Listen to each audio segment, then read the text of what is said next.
Hello বন্ধুরা, আজকে দিনটা আবার সেই রান্নাঘর থেকেই শুরু করলাম। আজকে আমার তাড়া নেই, কারণ সরকারি নির্দেশে 2 দিন স্কুলের ছুটি।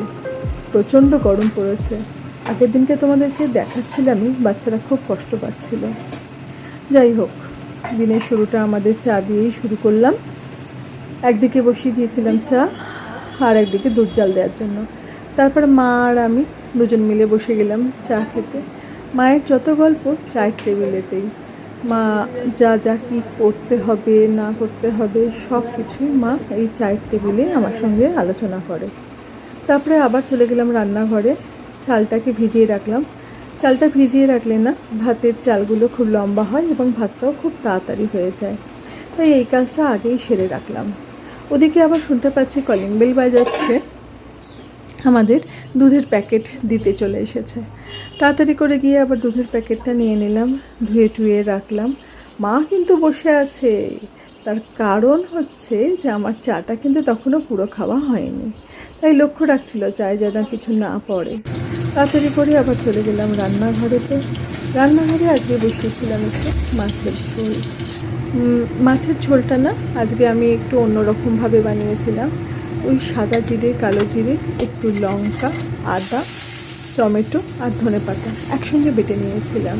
মাছটা ভেজে তুলে রেখে তারপরে ওই তেলের মধ্যে সামান্য একটু কালো জিরে ফোড়ন দিয়েছিলাম, দিয়ে ওই যে বেটে রাখা মশলাটা সেটা দিয়ে দিয়েছিলাম কড়াইতে। ভালো করে নেড়ে চেড়ে নিয়ে এবার জল দিয়ে দিলাম। জল দিয়ে জলটা যেই ফুটে উঠলো, ঝোলটা যেই ফুটে উঠলো, সঙ্গে সঙ্গে মাছগুলো দিয়ে দিয়েছিলাম। মাছটা দিয়ে এবার একটু চাপা দিয়ে দিয়েছিলাম, কারণ মাছটা একটু সেদ্ধ হবে তার জন্য। ঢাকাটা খোলার পরে দেখলাম ফুটছে ঝোলটা। এবার ঝোলটাকে একটুখানি ফুটিয়ে নিয়ে ঝোলটাকে একটু শুকিয়ে নেব, নিয়ে এর উপরে ধনেপাতা ছড়িয়ে দেবো। অপূর্ব খেতে হয় এরমভাবে। মাছ একবার করে দেখো তোমরা। আজ আমি করেছি আর একটুখানি পোস্ত। তো পোস্তটা একটু শুকনো শুকনো হয়ে গেছিলো, তাই একটু সামান্য জল দিয়ে পোস্তটাকে একটু মাখো মাখো করে নিলাম। দুপুর গড়াতেই বিকেল 5:30টার সময় দেখি তখনও বেশ ভালো মতো রোদ রয়েছে। আর একটু এগিয়ে গিয়ে আমাদের পুকুরের ধারের দৃশ্যটা আজকে তোমাদের সঙ্গে শেয়ার করছি। দেখো কি অপূর্ব লাগছে, অসাধারণ লাগছে দৃশ্যটা দেখতে। আর তোমাদের যদি এটা ভালো লাগে প্লিজ একটা লাইক, শেয়ার, কমেন্ট করো।